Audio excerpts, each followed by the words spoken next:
Google search console হচ্ছে technical SEO part, যেটা অবশ্যই আমাদের অনুসরণ করা প্রয়োজন।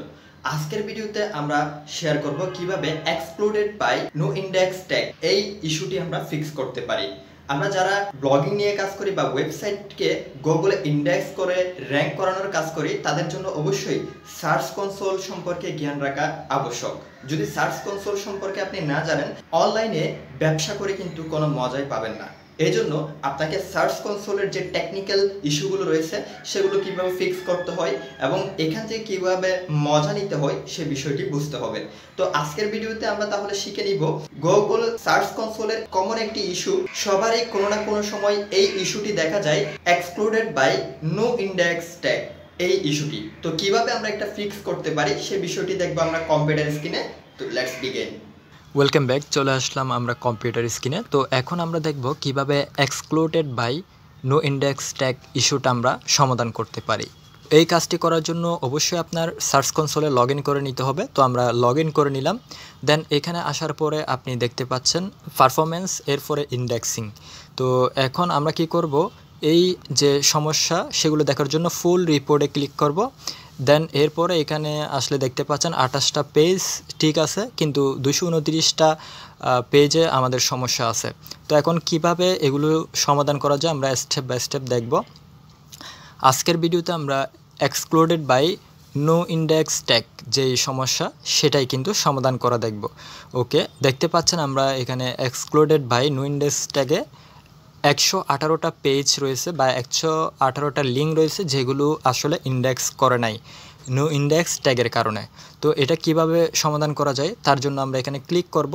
ক্লিক করার পরে কোন কোন লিঙ্কগুলোকে ইন্ডেক্স করতেছে না সবগুলো লিস্ট এখানে আমাদেরকে দেখাবে। ওকে, এখন আমরা মূলত একেবারে সিম্পল একটা বিষয় এটা সমাধান করার, সেটা কিভাবে করতে হয় সেটাই আমরা দেখব। এখন আমরা আমাদের ওয়েবসাইটের ড্যাশবোর্ডে চলে যাব, সেখানেই আমরা কিছু বিষয় দেখব। এরপরে আমরা এই বিষয়গুলো খুব সহজে বুঝতে পারবো যে আসলেই এটা কিভাবে ফিক্স করা সম্ভব। ওকে, এখন আমরা নো ইন্ডেক্স ট্যাগ সমাধান করার জন্য চলে আসলাম আমাদের ওয়েবসাইটের মধ্যে। তো ওয়েবসাইটে আসার পর এখান থেকে আমরা চলে যাব আমাদের ইয়োস্ট এসইও প্লাগইনের ড্যাশবোর্ডে। তো এখানে দেখতে পাচ্ছেন আমরা ইয়োস্ট এসইও ইউজ করতেছি। আপনি যদি অন্য কোনো প্লাগইন ইউজ করেন ঠিক একইভাবে একই সেকশনে যেতে হবে। তো আমরা এখান থেকে ট্যাগ সেকশনে চলে যাব। তো প্রথমে ইয়োস্ট এসইওর ড্যাশবোর্ড আসার পরে আপনি ঠিক ইন্টারফেসটা এরকম দেখতে পাবেন। তো কিভাবে ইয়োস্ট এসইও সেট আপ করতে হয় এই বিষয়ে যদি জানতে চান তাহলে অবশ্যই কমেন্ট করে জানাবেন। নতুন আরেকটি লেটেস্ট ইয়োস্ট এসইও সেট আপের ভিডিও দিয়ে দিব। অলরেডি ভিডিও কিন্তু একটা রয়েছে, সেটাও আপনারা দেখতে পারেন। তো এখান থেকে আমরা সেটিংসে চলে যাব। সেটিংসে আসার পরে আপনারা এখানে দেখতে পাচ্ছেন ইয়োস্ট এসইওর যতগুলো ফিচারগুলো এখানে লিস্টিং করা আছে। তো এদিক থেকে আমাদেরকে ট্যাক্স যে সেকশন সেই ট্যাক্স সেকশনে আসতে হবে। ওকে, এখন এখান থেকে আমরা ট্যাক্স সেকশনে ক্লিক করব। দেন ট্যাক্স সেকশনে ক্লিক করার পরে এখানে আপনি এটার ডিটেলসে বিষয়টি দেখতে পারবেন। কেন আমাদের ওই যে পেজে সার্চ কনসোলের মধ্যে এতগুলো পেজ নো ইন্ডেক্স এরর আসলো, তার মূল কারণটা হচ্ছে আমরা এখানে ট্যাগগুলোকে সার্চ রেজাল্ট থেকে সরিয়ে দেওয়ার জন্য এখানে ব্লক করে রেখেছি। তো আপনি যদি এগুলোকে আপনি র্যাঙ্ক করাতে চান তাহলে কিন্তু এগুলো এখান থেকে এনেবেল করে দেওয়া যাবে। এটা কিন্তু ডিফল্ট এনেবেল থাকে, কিন্তু আমরা নিজেরাই যে ট্যাগগুলো যেন সার্চ রেজাল্টে না আসে, যেন ইউজাররা কনফিউজ না হয় একাধিক লিঙ্কের কারণে, রেজাল্টে একাধিক রেজাল্ট যেন আমাদের ডুপ্লিকেট না আসে, সেই জন্য আমরা এই কাজটি করি। তো এখন কী করতে হবে, এই ক্ষেত্রে আমাদেরকে এইটা ফিক্স যদি করতে চাই তাহলে হয়তো আমাদেরকে এটা এনেবেল করে দিতে হবে, আর না হয় আমাদেরকে এই লিঙ্কগুলোকে কাস্টমভাবে সার্চ কনসোল থেকে রিমুভ করতে হবে। তো এখন আমরা কি করব, এখান থেকে যে ইয়োস্ট এসইওর যে এখানে বাটনটা রয়েছে এনেবেল করার, এখানে ক্লিক করব। ক্লিক করে আমরা যদি চাই সবগুলো ট্যাগও সার্চ রেজাল্টে চলে আসুক তাহলে এটা সেভ চেঞ্জ করে দিব। আর মূলত আমরা এই ওয়েবসাইটে চাচ্ছি না যে ট্যাগগুলো র্যাঙ্ক করুক, এই জন্য আমরা কী করব, সার্চ কনসোলে আবার ফিরে আসলাম। এখন আসার পরে এখান থেকে যে লিঙ্কগুলো আমাদের প্রয়োজন নাই অর্থাৎ এক্সক্লুডেড করা, সেগুলোকেই আমরা ডিলিট করে দিব। তো এখান থেকে আমরা এখানে এই যে বাটনে এখানে ক্লিক করব। ক্লিক করলে এটা অটোমেটিক কপি হয়ে যাবে। দেন কপি হয়ে যাওয়ার পর আমাদের এখানে রিমুভাল সেকশন আসবো। ওকে, এখানে আসার পর থেকে দেখতে পাচ্ছেন এখানে অলরেডি আমরা অনেকগুলো লিঙ্ক রিমুভ করার জন্য রিকোয়েস্ট পাঠিয়ে রেখেছি, যেগুলো রিমুভ হয়ে যাবে। তো এটা 24 ঘন্টা বা তার চেয়ে একটু বেশি সময় নেই। তো এটার মধ্যে এগুলো রিমুভ হয়ে যায়।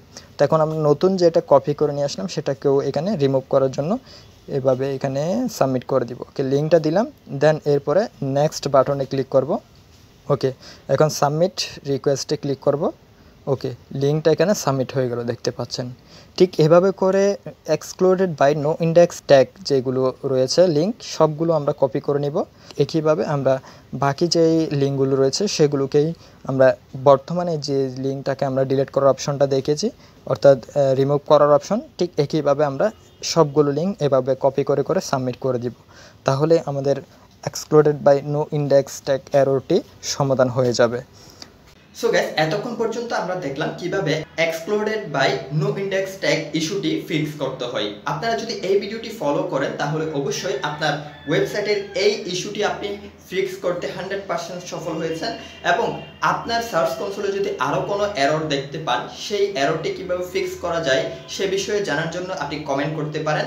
এবং ক্রিটিক্যাল যে কোনো এরর নিয়ে আপনারা আগ্রহ পোষণ করতে পারেন, বা এসইওর বিভিন্ন ছোট ছোট বিষয় সম্পর্কে জানার জন্য আপনারা কমেন্ট করতে পারেন।